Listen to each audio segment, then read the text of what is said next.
How's it going, everybody? It's your boy, Homie G, and I'm back. All right, my little homies, I got a serious discussion for you today. It's about racism at school between the little homies. Now, I'm not going to get into systemic racism. That's probably something you've heard of lately because of what's happening in our country, all the racial tension that's been going on. And it's certainly something you're going to have to learn about someday, or if you already know about it, great. Keep learning about it. But we're just going to focus on racism between the little homies. Okay, let me first start out with Homie G's experience. Now, I just finished my 19th year, and I've worked in the Bay Area and in Southern California.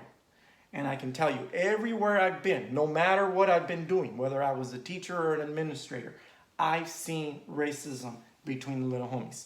Let me start with a story.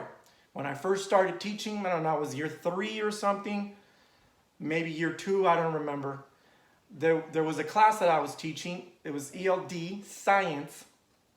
And one of the little Vietnamese homies, I asked him to go sit nearby a Cambodian homie, and he didn't want to sit there. Now, I didn't know at the time that there was some sort of racial tension between the groups. And is it that way today? I don't know. It's been so long. I haven't taught a Cambodian little homie in a very long time. But back then in the Bay Area, 2003, 2004, this little homie told me he didn't want to sit next to the Cambodian little homie. And I was like, what? What's going on here? I don't know. There was some sort of racial tension between the two groups. So I went ahead and I sat him next to the Cambodian little homie because they needed to learn to get along. Okay, and I was going to help them. I wasn't just going to leave them to themselves. I was going to help them.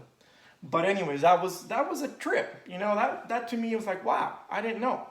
But it's very similar to what goes on and what I've seen between the Latin American little homies. Okay? I've seen Mexicans be real cruel and really, bad towards other Central American little homies like Salvadorians or Guatemaltecos, and they haven't gotten along in some cases and in some schools. And that's really sad because we're all from the Americas. And there's been tension between these groups. And, I didn't blame whoever was at fault or whoever was starting the controversy or the issues. I just know that that's something that we as people, as adults, we brought this to them. So I know that's been going on in Latin America and between the little homies. Here in the United States, we bring it to where we are, or we grow up believing certain things because of our parents teaching us that. Okay, I understand that. So that's happened. And I also know, for example, let's take the case of color. Now, as you can see, Homie G is not very brown, okay? I'm white for all intents and purposes. So you've heard the term white privilege. I'm sure you've heard of it by now. And I can tell you from my perspective as a Mexican born in Mexico, I know that my color, my skin color, is going to grant me a whole bunch more privilege in Mexico. But not just in Mexico, here too, in the United States. I too, because of the color of my skin, benefit from white privilege. And if you're a minority, if you're Latino, and you're asking white people to acknowledge their own white privilege and to do something about it, and you too are benefiting from white privilege and you're doing nothing about it, that's being hypocritical, right? So I've seen light skin, white Mexican, let's just call it what it is, white Cubans, white looking Puerto Ricans, Dominican Republic, it don't matter, okay? Any Latin American country where there is colorism, this is the behavior. This is what happens in these countries. And it also happens here in the United States. So we got to be aware of what's going on. And I've seen in classes where they make fun of the morenito or the darker Mexican, right? Because of how dark they are. And this is sad. It really is sad. But it goes to show you, these little homies don't understand that they're benefiting from white privilege too. And they're reinforcing the racism from their home countries and from the current country they live in, which is the United States, by doing that. by thinking less of the darker little homies, so to speak. So it's even between our own people in our communities as Latinx or Latinos, however you want to call it. Now, it continues. Racism is so spread out. It continues. We know, of course, of instances in this country where there have been, unfortunately, cases where white little homies have, said N-words, the N-word, or been racist towards Latinos, racist towards African Americans, and it's created a lot of news, and it's been really bad as well. So there's that. So we know that happens too. And I know I've seen also some sort of colorism between the African American community where the darker African Americans don't interact well for some reason with the lighter or the whiter looking ones. And I've seen that too. I've seen it all, my little homies. Racism is bad, and it's happening all over schools in a whole bunch of different ways. And we can't say it's only one group. We can't say it's just white people or white little homies doing it all. It's happening amongst all the ethnic groups. That's why it says between the little homies, okay? Because it's between everybody. And it creates really horrible learning environments for you all in schools. And horrible places for you to go to and be at for 5, 6, 7 hours or whatever it is, because you're not going to feel comfortable for who you are. Okay? So, Homie G's experience. Boom. Why it continues? Well, here's the thing. I know it's happening. It's still happening. It's been happening. But why?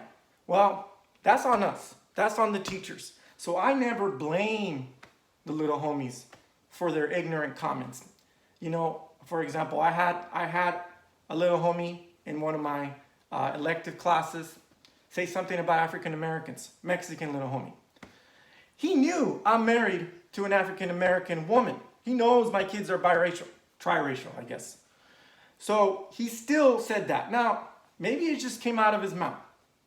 I don't want to say what he said, but he said something bad about African Americans, so I had to make sure the class understood. Everybody at that point, we stopped and I addressed it. And I said, no, this is not how we talk about people. Then I took the little homie outside and I set him straight. Now, what did I have? 3-4 minutes to do that because I had to get back in class? So that's why I say I didn't blame him.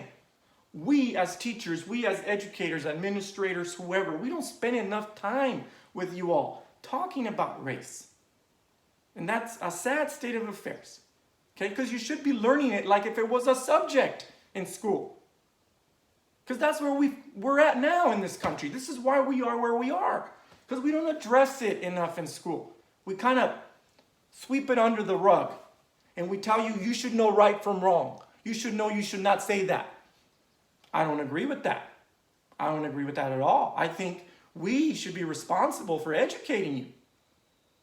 Whether your parents like it or not, it should be a subject in school where everybody learns certain things that we can do to be better as a society. And I'm going to get to that now. What can be done? If we're not spending enough time with you on this topic at school, teaching it to you like a subject, well, what can be done? First of all, let's ask teachers to model how to have constructive, deep, respectful conversations about race.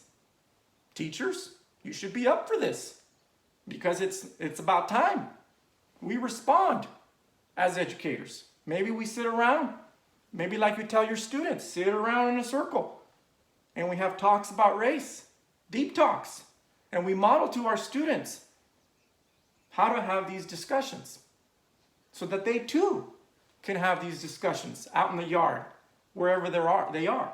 If a little homie is next to another one that says something bad about a certain group, so that little homie can speak up and say, hey, I don't appreciate you talking about those, I don't want to say those people, but I don't appreciate you talking about these people in that way. That's not right. That's beneath you. And if you value my friendship, you're going to stop because I don't appreciate it. Don't talk about African Americans that way. Don't talk about Latinos that way. Don't talk about white people that way. Let's be respectful. So little homies, what can you do first is stand up, be an anti-racist. Maybe start a club, an anti-racist, a racism club at your school. Everybody's welcome to this club because everybody there believes in being anti-racist. You have your teachers modeling how to have deep discussions. You have you standing up for everybody at school, no matter what group they belong to. With the club, a teacher teaching you how to go about it, how to do it, how to be assertive, how to not tolerate racism, how to respect other groups. That's that club. And lastly, maybe you are in a school where there's not a lot of diversity. Maybe you're in the South, or maybe you're in a certain part of the country where there's just not a lot of teachers of color or teachers of diverse backgrounds. Maybe ask your principal, go out and recruit some. We really need diversity at our school, Mr. or Mrs. So-and-so principal. Go recruit some teachers of color. Go recruit some teachers of diverse backgrounds. Please bring them to our school. We need them at this time.